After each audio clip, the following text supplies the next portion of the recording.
नमस्कार विद्यार्थी मित्रांनो, मी राहुल गुठी, संचालक गुठी अकॅडमी, आपल्या सर्वांचे गुठी अकॅडमीच्या यूट्यूब चॅनलला स्वागत करतो. बघा, नवीन रिक्रुटमेंट आलेली आहे.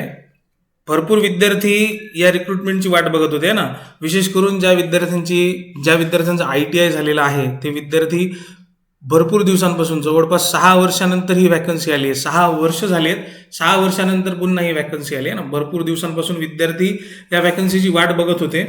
ही वॅकन्सी आहे रेल्वेमध्ये आलेली आहे ना. रेल्वे रिक्रुटमेंट बोर्डाने ही वॅकन्सी काढली आहे. रेल्वेमध्ये ही वॅकन्सी आली आहे. रेल्वेच्या भरपूर वॅकन्सीज अजून पेंडिंग आहेत. ज्या पद्धतीने रेल्वे मिनिस्टरांनी सांगितलंय की 1 लाख जवळपास वॅकन्सी ज्या आहेत आहे ना, लाखो वॅकन्सी ज्या आहेत त्या रेल्वेमध्ये पेंडिंग आहेत. ग्रुप डीच्या आहेत, ALP आहे, टेक्निशियन आहेत आहे ना. तर त्यापैकी ALPची जी रिक्रुटमेंट आहे त्याचं नोटिफिकेशन आलेलं आहे. रेल्वे रिक्रुटमेंट बोर्डाने असिस्टंट लोको पायलट या पदासाठी ही जाहिरात जी आहे, हे नोटिफिकेशन जे आहे हे प्रसिद्ध केलेलं आहे. ही जाहिरात प्रसिद्ध केलेली आहे. छोटासा एक इश्यू आहे इथं फक्त आहे ना. तो इश्यू काय आहे याच्याबद्दल आपण चर्चा करणार आहोत की छोटासा प्रॉब्लेम आहे, तो काय प्रॉब्लेम आहे ना. नेमकं तुम्हाला माहिती असेलच, तुम्ही जाहिरात जर पाहिली असेल तर तो प्रॉब्लेम जो आहे तो तुम्हाला माहिती आहे की नेमका प्रॉब्लेम काय झाला आहे की नाही, नेमका इश्यू काय आहे, आणि त्याच्यावर आपल्याला पुढे चर्चाही करायची आहे ना. बाकी पुढचे लेक्चर जे असतील त्या लेक्चर्समध्ये आपण चर्चाही करू की त्या इश्यूबद्दल आपल्याला काय करता येईल काय नाही आहे ना. आणि भारतातील इतर जे क्लासेस आहेत त्यांनी सुद्धा कॅम्पेन स्टार्ट केलेत. आपण सुद्धा कॅम्पेन स्टार्ट करणार आहोत. त्याच कॅम्पेनमध्ये आपल्याला सहभागी व्हायचं. जे कॅम्पेन स्टार्ट झालेले आहेत त्याच कॅम्पेनमध्ये सहभागी व्हायचं आहे. म्हणजे एकाच कॅम्पेनमध्ये जास्तीत जास्त विद्यार्थी जे आहेत त्यांचा सहभाग असेल तर आपला जो मेसेज आहे तो रेल्वे मिनिस्ट्रीपर्यंत, रेल्वे मिनिस्टरपर्यंत आहे ना, PM पर्यंत, यांच्यापर्यंत म्हणजे गव्हर्नमेंटपर्यंत आपला मेसेज जो आहे तो आपल्याला पोहोचवायचा आहे ना. तो प्रॉब्लेम सगळ्यांनाच माहिती आहे की रिक्रुटमेंट तर आली आहे, ALPची जाहिरात तर प्रसिद्ध झाली आहे असिस्टंट लोको पायलटसाठी, पण सगळ्यात महत्त्वाचा प्रॉब्लेम कुठं झाला आहे तर सगळ्यात महत्त्वाचा प्रॉब्लेम या ठिकाणी झाला आहे ना. ज्या वॅकन्सीज आलेल्या आहेत, नंबर ऑफ वॅकन्सीज आलेल्या आहेत, त्या वॅकन्सी ज्या आहेत हा सगळ्यात महत्त्वाचा प्रॉब्लेम आहे. कारण 6 वर्षांनंतर, 6 वर्ष झाली आहेत, 6 वर्षांनंतर ही वॅकन्सी येते. 2018मध्ये वॅकन्सी आली होती आणि 2018 नंतर आता आज 2024 सुरू आहे. 2024 म्हणजे 6 वर्ष झाली आहेत. 6 वर्षानंतर ही वॅकन्सी आली आहे आणि 6 वर्षानंतर आलेली वॅकन्सी, त्यात रेल्वे मिनिस्टरांचं स्वतःचं वक्तव्य आहे की लाखो पदं जी आहेत ती रेल्वेत रिकामी आहेत है ना. भारतातील सगळ्यात मोठी रिक्रुटर जी आहे ती रेल्वे आहे है ना. रेल्वेमध्ये सगळ्यात जास्त एम्प्लॉई काम करतात. भारतात सगळ्यात जास्त एम्प्लॉई कुठल्या ठिकाणी काम करतात किंवा कुठल्या एम्प्लॉयरजवळ काम करतात तर रेल्वे है ना. तर भारतीय रेल्वे जी आहे ही सगळ्यात जास्त रोजगार प्रदान करते आणि त्या रेल्वेमध्ये लाखो वॅकन्सीज असताना आता फक्त ALPच्या 5,696 जागा काढण्यात आल्या. 5,696 पदांसाठी ही भरती आली, बरोबर आहे. तर इथं हा सगळ्यात मोठा प्रॉब्लेम झाला आहे. तर आपण त्याच्याबद्दल चर्चा करणार आहोत. इतर भरपूर गोष्टी ज्या आहेत त्याच्याबद्दल आपल्याला चर्चा करायची आहे. कॅम्पेन सुरू आहेत आहे ना, तर त्या कॅम्पेनमध्ये आपल्याला सहभागी व्हायचं आहे. ते कॅम्पेन जे आहे त्या कॅम्पेनला आपल्याला बळ प्रदान करायचं आहे ना, प्रबळ करायचं ते कॅम्पेन, जेणेकरून आपला मेसेज जो आहे तो मेसेज रेल्वे मिनिस्ट्रीपर्यंत, रेल्वे मिनिस्टरपर्यंत आणि गव्हर्नमेंटपर्यंत, विशेष करून PM पर्यंत हा मेसेज जो आहे तो पोहोचला पाहिजे आणि जागा ज्या आहेत त्या वाढवल्या गेल्या पाहिजेत. त्याच्याबद्दल आपल्याला कॅम्पेन करायचे आहेत. पण सध्या आपण काय करणार आहे की ही जी जाहिरात आली आहे ती जाहिरात जी आहे ती समजून घ्यायची आपल्याला. एका बाजूला आपल्याला कॅम्पेन जे आहेत ते चालवायचे आहेत, एका बाजूला आपला लढा जो आहे तो सुरू ठेवायचा आहे आणि दुसऱ्या बाजूला आपल्याला फॉर्मसुद्धा भरायचा आहे ना. फॉर्म भरणार नाही आपण असं करायचं नाही आहे, फॉर्म भरायचा आहे आपल्याला. तयारी आपली करायचीच आहे. आपण तयारीत कमी पडता कामा नये. आपला मेसेज योग्य ठिकाणी पोहोचल्यानंतर जागा वाढल्यात तर आपण वेळ दवडलेला नसला पाहिजे की आपला वेळ त्यातच गेलाय है ना. तर आपल्या जागा वाढून आल्या पाहिजेत, याच्याबद्दल आपल्याला कॅम्पेन चालवायचेच आहेत, पण आपला अभ्याससुद्धा एका बाजूला करायचा आहे. तर दोन्ही गोष्टी ज्या आहेत त्या बॅलन्स करून चालायचं आपल्याला. फॉर्म आपल्याला भरायचा आहे. फॉर्म भरणार नाही आपण असं करून चालणार नाही, फॉर्म भरायचा आहे. जर जागा वाढवल्यात तर मग आपण तयार असलो पाहिजे त्या गोष्टीसाठी आहे ना. तर मग लक्षात घ्या की ॲप्लिकेशन फॉर्म आजपासून सुरू होत आहेत ना. 20 तारखेपासून, 20 जानेवारी 2024 पासून ॲप्लिकेशन फॉर्म जे आहेत ते सुरू होत आहेत. तर आजपासून ॲप्लिकेशन फॉर्म सुरू झालेत. ते फॉर्म भरण्याची लास्ट डेट काय असणार आहे तुमची, ते 19 फेब्रुवारी ही लास्ट डेट असणार आहे फॉर्म भरण्याची. आणि 19 फेब्रुवारी रात्री 12 वाजेपर्यंत तुम्ही काय करू शकता, फॉर्म भरू शकता. आजपासून 20 फेब्रुवारीपासून तर 29 फेब्रुवारीपर्यंत तुम्ही काय करू शकता, की हा जो फॉर्म तुम्ही भरलाय त्यात मॉडिफिकेशन करू शकता, चेंजेस करायचे असतील, काही बदल करायचे असतील, आहे ना, सुधारणा करायच्या असतील, चुकीने फॉर्ममध्ये काही गोष्टी फिलअप झाल्या असतील, त्या दुरुस्त करायच्या असतील, तर त्या 20 फेब्रुवारी ते 29 फेब्रुवारीपर्यंत तुम्ही त्या करू शकता. 29 फेब्रुवारी नंतर मात्र फॉर्म जे आहेत त्याचं मॉडिफिकेशन जे आहे, करेक्शन जे आहे ते स्वीकारलं जाणार नाही आहे, है ना. फक्त ALP साठी ही रिक्रुटमेंट आली आहे. म्हणजे अजून ग्रुप डी ची जे विद्यार्थी वाट बघताय की नाही, ग्रुप डी ची जे विद्यार्थी वाट बघताय त्यांच्यासाठी अजून जागा आलेल्या नाहीत, त्यांच्यासाठी अजून कुठल्याच प्रकारचं नोटिफिकेशन आलेलं नाही आहे. ALP साठी नोटिफिकेशन आलंय म्हणजे याची 100% खात्री आहे की लवकरच ग्रुप डी साठी सुद्धा नोटिफिकेशन येईल. पण मुद्दा हाच असला पाहिजे की जागा ज्या आहेत ह्या अशा नको. 6 वर्षानंतर रिक्रुटमेंट देतोय, 6 वर्षात काय फक्त काय 5696 ALP रिटायर झालेत का? नाही, याच्यापेक्षा जास्त पदं जी आहेत ती खाली असली पाहिजे. त्याच्यापेक्षा जास्त पदांनी स्वतः रेल्वे मिनिस्टरनी स्वतः म्हटलेलं आहे की लाखो पदं जी आहेत रेल्वेत खाली आहेत. तर त्याच्यामुळं ह्या वॅकन्सी ज्या आहेत, ह्या वॅकन्सी म्हणजे एका प्रकारचं गाजर आहे, लोकसभा इलेक्शनच्या पूर्वी विद्यार्थ्यांना दिलेलं गाजर आहे, की जेणेकरून जर विरोधक या बाबतीत घेरतील की बेरोजगारी या मुद्द्यावर जर घेरतील, तर मग बेरोजगारी या मुद्द्यावर घेरतील तर आपल्याला बोलायला जागा असली पाहिजे. अशी जागा असून काहीच फायदा नाही. 5696 जागा भरल्यात, लाखो विद्यार्थी जे आहेत ते फॉर्म भरतील, है ना, लाखो विद्यार्थी फॉर्म भरतील. जर 2018चा विचार करू मी तर जवळपास 30 ते 40 लाख विद्यार्थ्यांनी फॉर्म भरला असेल, जवळपास 80 ते 90 हजार जागा असतील, है ना. तर त्यातून 1 लाख जागा असतील आपण म्हणू, तर 30 ते 40 लाख विद्यार्थ्यांनी फॉर्म भरल्यानंतर इतर जे विद्यार्थी आहेत, 1 लाख विद्यार्थी लागले असतील 2018मध्ये, इतर विद्यार्थी जे आहेत ते वाट बघतायत तेव्हापासून, आणि तेव्हापासून वाट बघतायत. तर तुम्ही फक्त 5696 जागा काढल्यात, त्या लाखो विद्यार्थ्यांचं काय करायचं, है ना. हा मुद्दा महत्त्वाचा आहे, त्याच्यावर आपल्याला भरपूर चर्चा करायची आहे, कारण तो सगळ्यात महत्त्वाचा मुद्दा आहे. आपला मेसेज सातत्याने आपल्याला त्या कॅम्पेनमध्ये भाग घ्यायचा आहे, सातत्याने ते कॅम्पेन, शांततेने कॅम्पेन आपल्याला करायचं आहे, बरोबर आहे. तर त्याच्यात आपण कसा भाग घ्यायचा, काय करायचं, याच्याबद्दल आपण नेक्स्ट व्हिडिओमध्ये चर्चा करणार आहोत. स्पेशल त्याच बाबतीत आपण चर्चा करणार आहोत की आपण कॅम्पेन प्रबळ कसं करायचं, कारण कॅम्पेन सुरू झालंय, है ना, ट्विटरवर ते कॅम्पेन सुरू झालंय. तर त्या कॅम्पेनला आपल्याला प्रबळ करायचं आहे, आणि त्याच्यासाठी प्रत्येक विद्यार्थी जो विद्यार्थी रेल्वे रिक्रुटमेंट बोर्डाची एक्झामिनेशन देणार आहे त्या विद्यार्थ्यासाठी सुद्धा, आणि जो देणार नाही आहे, असिस्टंट लोको पायलट देणार नसतील तरी त्या विद्यार्थ्यांनी सुद्धा या कॅम्पेनमध्ये सहभागी व्हायचं आहे. कारण उद्या चालून जे आज ALP साठी होत आहे ते उद्या चालून तुम्ही जी परीक्षा द्याल त्या परीक्षेसाठी होत असेल, तर तिथं तुमच्यासोबत इतर विद्यार्थी उभे राहिले पाहिजेत, आहे ना. तर सगळ्यांनी मिळून, परीक्षा देणाऱ्या आणि परीक्षा न देणाऱ्या विद्यार्थ्यांनी दोघांनी मिळून हे कॅम्पेन जे आहे ते प्रबळ करायचं आहे, ठीक आहे. त्याबद्दल आपण चर्चा करू. ALP या पदासाठी ही रिक्रुटमेंट निघाली आहे ना. 19,900 हा इनिशियल पे आहे, म्हणजे तुम्हाला सुरुवातीला जो पे स्केल मिळतो ते 19,900 आहे, बरोबर आहे. या पे स्केल बद्दल आपण पुढे चर्चा करणार आहोत की पे लेवल 7 CPC काय आहे, है ना. लेवल 2 मध्ये 7 CPC म्हणजे 7वं जे वेतन आयोग आहे, त्याच्यात लेवल 2 ची जी पेमेंट आहे ना, जी बेसिक पे आहे, तो बेसिक पे तुम्हाला मिळतो 19,900, ठीक आहे. वय जे आहे, आता याबद्दलही थोडासा प्रॉब्लेम आहे की 18 ते 30 पर्यंत वयोमर्यादा दिली आहे.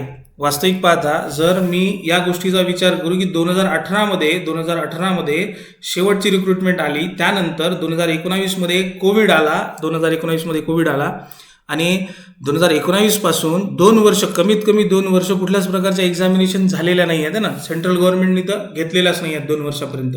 मग हे 2 वर्षाचं ॲडिशनल रिलॅक्सेशन जे आहे हे प्रत्येक कॅटेगरीला मिळायला पाहिजे. म्हणजे इथं जे मॅक्झिमम एज त्यांनी 30 दिलं आहे, इथं ॲडिशनल 2 वर्षाचं एज रिलॅक्सेशन हे मिळायला हवं होतं. कारण तुम्ही 2018 नंतर पहिल्यांदाच ALP ची रिक्रुटमेंट काढताय 2024 मध्ये, आणि मधात कोविडमुळं 2 वर्ष तसेच गेलेत, तिथं रिक्रुटमेंट काढण्यातही आल्या नाहीत, आणि त्याच्यानंतरही 2024 पर्यंत वाट बघायचं काम पडलंय ALPच्या रिक्रुटमेंटसाठी. मग इथं एज हा एक सुद्धा मुद्दा आहे की वयोमर्यादेत 2 वर्षाची शिथिलता कमीत कमी असली पाहिजे, आणि वॅकन्सीज ज्या आहेत त्या वाढून आल्या पाहिजेत. ह्या 2 गोष्टी ज्या आहेत ह्या महत्त्वाच्या आहेत. त्याच्यासाठी आपल्याला कॅम्पेन्स ज्या आहेत त्या कॅम्पेन्समध्ये सहभागी व्हावं लागणार आहे, एवढं लक्षात ठेवा. पुढे काय, आता या रिक्रुटमेंटबद्दल चर्चा करत असताना इलिजिबिलिटी क्रायटेरिया सगळ्यात महत्त्वाचा आहे, किंवा इलिजिबिलिटी काय. ठीक आहे, ALP ची रिक्रुटमेंट आली आहे, 5696 पदं आहेत सध्या, ते पदं वाढवण्यासाठी आपण कॅम्पेन करणारच आहोत, है ना. कॅम्पेन सुरू झाले, त्यात आपल्याला सहभाग घ्यायचा आहे फक्त, आहे की नाही. आणि दुसरं म्हणजे आपली जी आपल्यासाठी महत्त्वाचं जे आहे तो आहे एज क्रायटेरिया. आपण जसं म्हटलंय तसं की 18 ते मिनिमम 18 वर्ष वय दिले, मॅक्झिमम 30 वर्ष, आणि कॅटेगरी वाईज रिलॅक्सेशन दिलेत. पण ॲडिशनल रिलॅक्सेशन पाहिजे कोविड-19मुळे 2019मध्ये कोविड आलाय, त्याच्यामुळे 2 वर्षाची परीक्षा झाली नाही आहे, की 2 वर्षाचा जो गॅप झाला आहे त्याच्यासाठी तुम्हाला 2 वर्षाचं ॲडिशनल रिलॅक्सेशन जे आहे ते द्यायला हवं होतं, जसं की स्टेट गव्हर्नमेंटने आपल्याला दिले तसे इथं मिळायला हवे होते है ना. त्याच्याबद्दलही आपल्याला कॅम्पेन जे आहे त्या कॅम्पेनमध्ये ह्या मागण्या ज्या आहेत त्या ठेवायच्या आहेत, बरोबर आहे. त्यानंतर पुढे महत्त्वाचं काय की ह्या ज्या व्हॅकन्सीज आल्यात त्याचं झोनल जे डिस्ट्रीब्युशन आहे ते दिलं आहे की 5696 ज्या व्हॅकन्सीज आहेत त्या व्हॅकन्सीज प्रत्येक झोनमध्ये कशा कशा दिलेल्या आहेत. ठीक आहे, याच्याबद्दल मी तुम्हाला दाखवून देतो एक वेळ, तेही पाहून घेऊ आपण की झोनमध्ये कुठल्या व्हॅकन्सीज कशा कशा दिलेल्या आहेत है ना. तुम्ही ही रिक्रुटमेंट जर पाहाल 26 पेजचं हे नोटिफिकेशन आहे, त्यात बघा ह्या ज्या आहेत खाली आलात तुम्ही तर बघा इथं तुम्हाला झोन वाईज व्हॅकन्सीज ज्या आहेत RRB आणि बोर्ड आणि झोन वाईज व्हॅकन्सीज ज्या आहेत त्याची डिटेल दिलेली आहे ना. तर अहमदाबाद RRBमध्ये वेस्टर्न रेल्वे हा झोन आहे. आता काही ठिकाणी काही RRBमध्ये सिंगल झोनसाठी व्हॅकन्सीज दिलेल्या आहेत, जसं की अहमदाबादमध्ये जर तुम्ही पाहिलं तर इथं फक्त एका झोनच्या व्हॅकन्सीज दिलेल्या आहेत, वेस्टर्न रेल्वे. ठीक आहे, तर ह्या टोटल व्हॅकन्सीज ज्या आहेत 238 व्हॅकन्सीज आहेत, ह्या कॅटेगरी वाईज व्हॅकन्सीज दिलेल्या आहेत. आपण जर आपल्याकडे पाहिलं जसं की आपण मुंबईमध्ये पाहिलं समजा, तर इथं पहा मुंबईमध्ये 3 झोन जे आहेत ते दिलेत तुम्हाला, south central railway, western railway आणि सेंट्रल रेल्वे. मुंबई RRBमध्ये 3 झोनमध्ये ह्या रिक्रुटमेंट दिलेल्या आहेत, 3 झोनमध्ये ह्या व्हॅकन्सीज दिलेल्या आहेत. साऊथ सेंट्रल रेल्वेमध्ये टोटल व्हॅकन्सीज आहेत 26, वेस्टर्न रेल्वेमध्ये 110 आणि सेंट्रल रेल्वेमध्ये 411, आणि इतर ह्या ज्या सगळ्या दिल्या आहेत ह्या कॅटेगरी वाईज आहेत, जनरल, OBC, SC, ST है ना. त्यानंतर तुमच्या VJNT यांच्यासाठी जे डिसेबल्ड आहेत त्यांच्यासाठी आहे ना, म्हणजे ज्या कॅटेगरी आहेत दिलेल्या त्या सगळ्या कॅटेगरीसाठी ह्या कॅटेगरी वाईज डिस्ट्रीब्युशन दिलेलं आहे. फक्त एवढं लक्षात ठेवा की RRB मध्ये वेगवेगळे झोन जे आहेत ते दिले आहेत है ना. म्हणजे रेल्वे रिक्रुटमेंट बोर्ड आणि रेल्वे रिक्रुटमेंट बोर्डमध्ये हे RRB आहे, मुंबई RRBमध्ये 3 झोनमध्ये तुम्हाला व्हॅकन्सीज दिलेले आहेत. ठीक आहे, तर तुम्ही जिथं फॉर्म भराल तिथं तुम्हाला एका RRBमध्ये एक झोन जो आहे तो सिलेक्ट करता येईल आणि एक सिंगल फॉर्म जो आहे तो भरता येणार आहे, एक सिंगल फॉर्म जो आहे तो भरता येणार आहे. त्याच्याबद्दल नियम दिलेले आहेत. रिक्रुटमेंट जर आपण पूर्णतः वाचली तर त्याच्यात आपल्याला सगळे नियम जे आहेत ते दिलेले आहेत.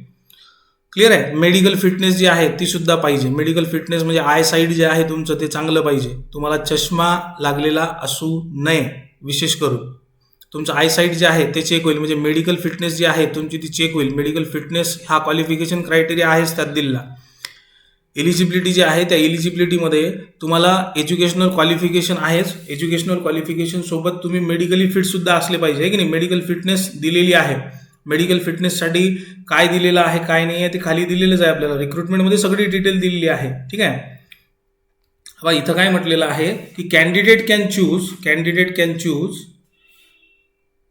Only 1 RRB. ठीक आहे, कॅन्डिडेट एका वेळेस एकच RRB सिलेक्ट करू शकतो. तुम्हाला कुठले एक रेल्वे रिक्रुटमेंट बोर्ड जे आहे त्याला सिलेक्ट करायचं आहे ना.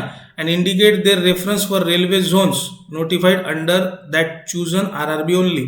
ज्या RRBमध्ये तुम्ही फॉर्म भरणार आहात त्या RRB मधले जे झोन्स आहेत, जसं मुंबई RRBमध्ये आपण पाहिलं की 3 झोन आहेत, तर त्यांचे प्रिफरन्सेस जे आहेत ते प्रिफरन्सेस तुम्हाला सिलेक्ट करायचे असणार आहेत फॉर्म भरत असताना, की तुम्ही पहिलं प्राधान्य, प्रिफरन्सेस म्हणजे प्राधान्य कशाला देणार आहात, पहिलं प्राधान्य कशाला द्याल. मुंबई जर तुम्ही railway recruitment board Mumbai RRB select केलं असेल तर 3 झोन आहेत त्यात है ना.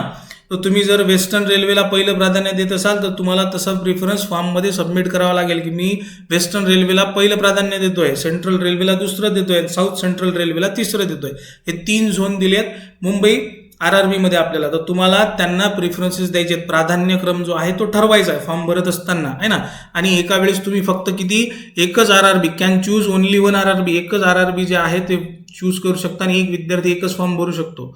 तर हे काळजीपूर्वक करायचं आपल्याला आणि त्याच्यावर आपण चर्चा करूच की बा महाराष्ट्रातील विद्यार्थी आहेत कुठं फॉर्म भरतील. ठीक आहे, तर त्याच्यावर आपल्याला सेपरेट चर्चा करायची आहे, सेपरेट चर्चा, प्रत्येक टॉपिकवर आपल्याला सेपरेट चर्चा करायची आहे. आत्ता सध्या फक्त आपण रिक्रुटमेंट जे आहे तिला समजून घेतोय, नोटिफिकेशन जे आहे ते समजून घेतोय, त्यातील महत्त्वाच्या गोष्टी ज्या आहेत त्या मी तुम्हाला सांगतोय. ठीक आहे. ॲप्लिकेशन फॉर्म कसा भरायचा, काय भरायचा, याबद्दल आपण चर्चा करणार आहोत. नेक्स्ट पुढे काय दिलंय, शॉर्टलिस्टिंग कसं होईल, काय होईल, पेपरचा पॅटर्न काय असेल, त्याच्यावर आपल्याला पुढचे जे लेक्चर्स आहेत, पुढचे जे व्हिडिओ असतील त्यात मी तुम्हाला चर्चा करेल, है ना. निगेटिव्ह मार्किंग, ह्या सगळ्या गोष्टी ज्या आहेत याच्याबद्दल आपल्याला चर्चा करायची. सध्या मी तुम्हाला काही महत्त्वाच्या गोष्टी ज्या आहेत त्या क्लिअर करून देतोय. ठीक आहे. जसं की आपण वॅकन्सीज ज्या आहेत त्या पाहिल्यात, एज पाहिला आपण, एज किती दिलेली आहे, रिलॅक्सेशन तुम्हाला कॅटेगरी वाईज मिळणारच आहे, आणि फॉर्म भरत असताना तुम्हाला एकच RRB सिलेक्ट करायची आहे, ते सुद्धा मी तुम्हाला सांगितलं. ठीक आहे. हे बघा, ही मेडिकल स्टँडर्ड जे आहे, तर इथं व्हिजन स्टँडर्ड जे आहे, फिजिकली फिट असले पाहिजे तुम्ही. त्यांनी 2 गोष्टी सांगितल्या की एक कॅन्डिडेट जो आहे तो फिजिकली फिट असला पाहिजे सगळ्याच गोष्टी धरून, आणि दुसरं म्हणजे त्याचं व्हिजन जे आहे ते क्लिअर असलं पाहिजे. आता ह्या मेडिकल टर्म्स आहेत. ठीक आहे. तर व्हिजन तुमचं क्लिअर असलं पाहिजे. मेडिकल फिटनेस जी आहे ती चेक केली जाईल, तुमची document verification, medical fitness check केली जाईल. काही विद्यार्थी मेडिकल फिटनेसमुळे सुद्धा काय होतात की रिजेक्ट होतात, आहे ना. तर मेडिकल फिटनेस तुमची चेक केली जाईल. तर तुम्ही मेडिकली फिट असला पाहिजेत, एवढं लक्षात ठेवा. तुमचं आयसाईटही चांगलं असलं पाहिजे, व्हिजन जे आहे तुमचं जे चांगलं असलं पाहिजे, म्हणजे चष्मा जो आहे तो विशेष करून लागलेला असू नये. ठीक आहे. हे महत्त्वाचं.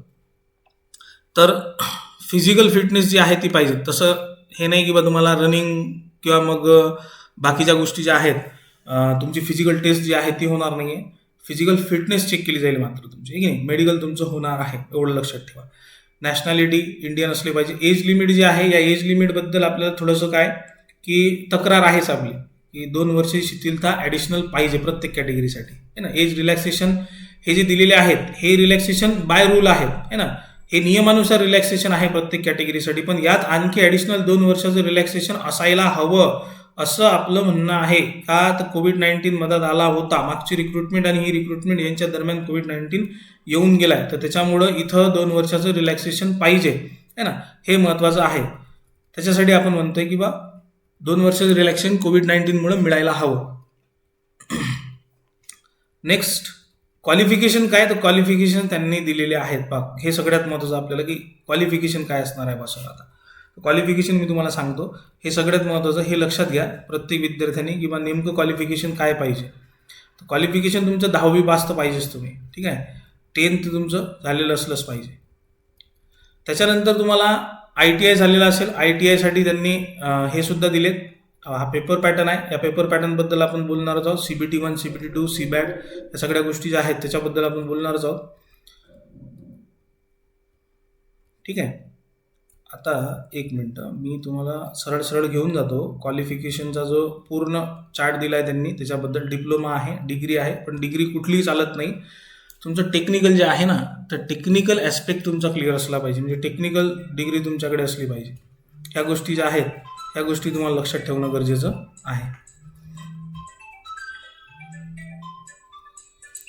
ठीक आहे. हे बघा, आता इथं तुम्हाला पोस्ट वाईज पॅरामीटर दिले. असिस्टंट लोको पायलट हीच पोस्ट आहे आपल्याला. हे बघा, इथं मिनिमम एज्युकेशनल क्वालिफिकेशन दिलं, याला समजून घ्या तुम्ही. इथं मिनिमम एज्युकेशनल क्वालिफिकेशन आहे, याला समजून घ्या. त्यांनी म्हटलंय काय की मॅट्रिक्युलेशन म्हणजे काय की 10वी तुमची झालेली असली पाहिजे. ठीक आहे. 10th तुम्ही असले पाहिजे.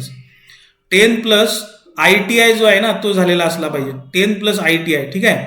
10 प्लस ITI हे पहिले दिलेलं आहे. 10 प्लस ITI और matriculation SSLC plus ITI from recognise institution of NCVT SCVT. ठीक आहे.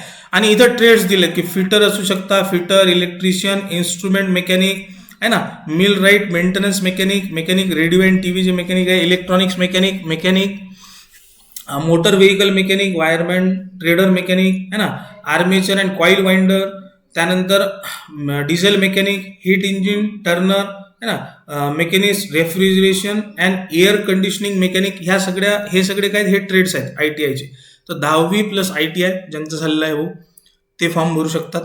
किंवा मग पुढे दिलाय डिप्लोमा सुद्धा चालेल, पण डिप्लोमा सुद्धा टेक्निकलच असला पाहिजे. कुठलाही डिप्लोमा चालणार नाही, लक्षात ठेवा, कुठलाही डिप्लोमा चालणार नाही. मॅट्रिक्युलेशन 10वी प्लस डिप्लोमा आहे ना. डिप्लोमा कशात? Mechanical, electrical, electronics, automobile engineering यात डिप्लोमा झालेला असला पाहिजे. म्हणजे मुद्दा काय की 10वी प्लस डिप्लोमा सुद्धा चालेल, पण टेक्निकल डिप्लोमा असला पाहिजे आहे ना. आणि 10वी प्लस इंजिनिअरिंग डिग्री जी आहे ना ती सुद्धा चालेल तुम्हाला. इंजिनिअरिंग डिग्री म्हणजे मुद्दा काय की इथं 3 प्रकारचे क्वालिफिकेशन जे आहेत मी तुम्हाला सांगू शकतो. 10वी प्लस ITI असला पाहिजे तुमचा, किंवा मग 10वी प्लस डिप्लोमा असला पाहिजे, 10 प्लस डिप्लोमा असला पाहिजे. ठीक आहे. प्लस 10वी और 10वी प्लस डिग्री असली पाहिजे, पण ती टेक्निकल असावी आहे की नाही. इंजिनिअरिंग सारखी टेक्निकल डिग्री असावी. म्हणजे बीटेक झालेलं असेल तुमचं तर तुम्ही फॉर्म भरू शकता. हे लक्षात ठेवा. इथं 10वी म्हणण्याची गरजच नव्हती. तुमच्याकडे डिग्री असेल, डिप्लोमा असेल टेक्निकलचा आणि 10वी प्लस ITI झालेलं असेल, यापैकी काही क्वालिफिकेशन असेल तुम्ही फॉर्म भरू शकता. हे सगळ्यात महत्त्वाचं. एज्युकेशनल क्वालिफिकेशनमध्ये गडबड होऊ नये. एज्युकेशनल क्वालिफिकेशन आपल्याला समजलेलं असलं पाहिजे. काय इथं सगळ्यात महत्त्वाचं काय बघा, सिलेबस काय असणार आहे, पेपर पॅटर्न काय असणार आहे ना. ह्या गोष्टी ज्या आहेत यांच्याबद्दल सेपरेट लेक्चर्स असतील. पेपर पॅटर्नबद्दल मी सेपरेट डिस्कस करेल आणि त्याच पेपर पॅटर्नच्या लेक्चरमध्ये आपण प्रत्येक स्टेजचा सिलेबस जो आहे, सब्जेक्ट आणि सिलेबस त्यालाही समजून घेणार आहोत. निगेटिव्ह मार्किंग या सगळ्या गोष्टी आपल्याला बाकीच्या लेक्चरमध्ये समजून घ्यायच्या. पुढचे जे लेक्चर येणार आहेत त्या लेक्चरमध्ये.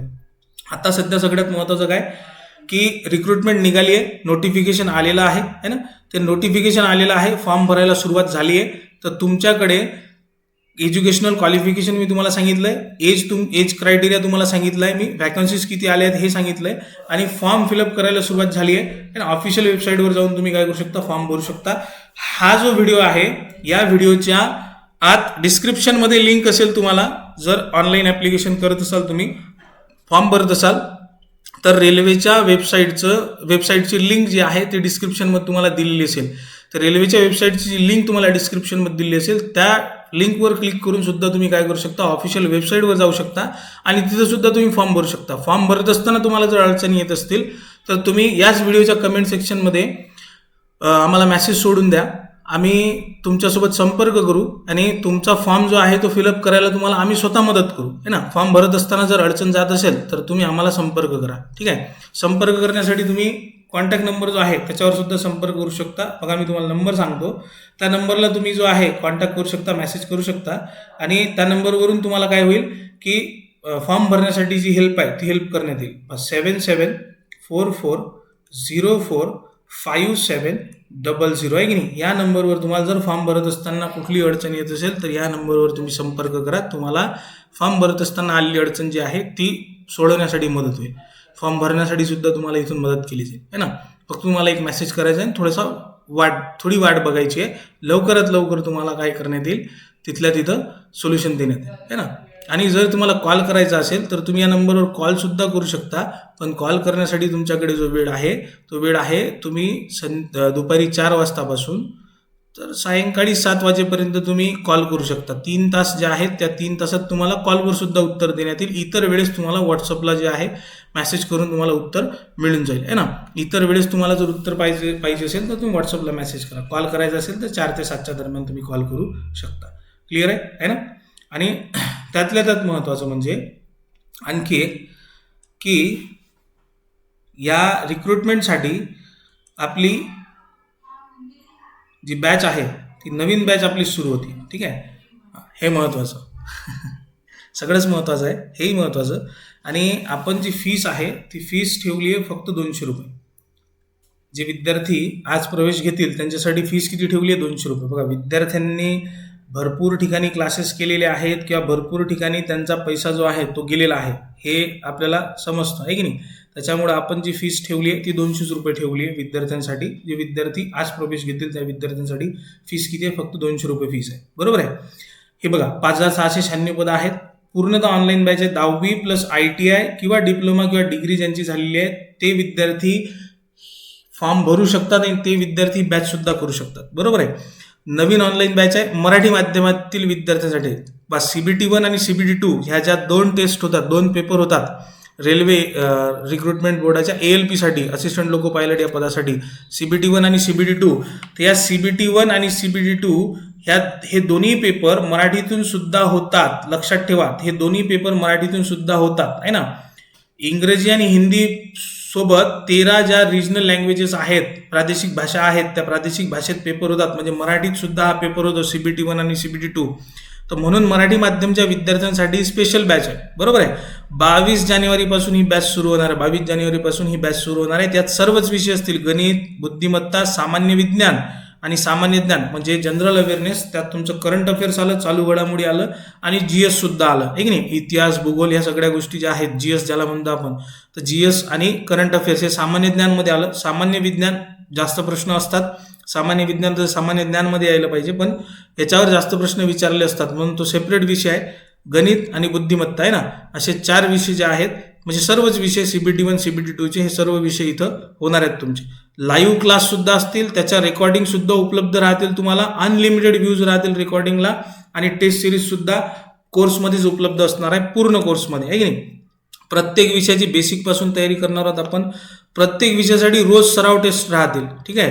कारण ही रिक्रुटमेंट आली आहे, याची एक्झामिनेशन डेट जरी दिलेली नाही आहे ना, तरी आपल्याला त्या एक्झामिनेशन डेटसाठी वाट न बघता रिक्रुटमेंटची तयारी करायची आहे, जेणेकरून जी पदं आली आहेत त्या पदांसाठी आणि वाढीव पदं येतील तर त्याच्यासाठी आपण तयार असलो पाहिजे. कारण लाखो विद्यार्थी फॉर्म भरतील आणि लाखो विद्यार्थी फॉर्म भरतील, लाखो विद्यार्थ्यांसोबत तुम्हाला कम्पीट करायचं आहे, त्यांच्यासोबत स्पर्धा करायची आहे, तर तुमची तयारी सुद्धा जय्यत असली पाहिजे. जबरदस्त तयारी असली पाहिजे. जबरदस्त तयारी असली पाहिजे तर रोज आपला सराव असला पाहिजे. त्याच्यासाठी रोज सराव टेस्ट जे आहेत त्या ठेवल्यात प्रत्येक विषयाच्या. 200+ टॉपिक टेस्ट असतील. या सराव टेस्ट व्यतिरिक्त 200+ टॉपिक टेस्ट तुम्हाला असतील. मॉक टेस्ट सुद्धा तुम्हाला असतील, म्हणजे पूर्ण विषयाचे पेपर सुद्धा असतील तुम्हाला. सर्व विषयाच्या PDF नोट्स सुद्धा दिल्या जातील, आहे ना.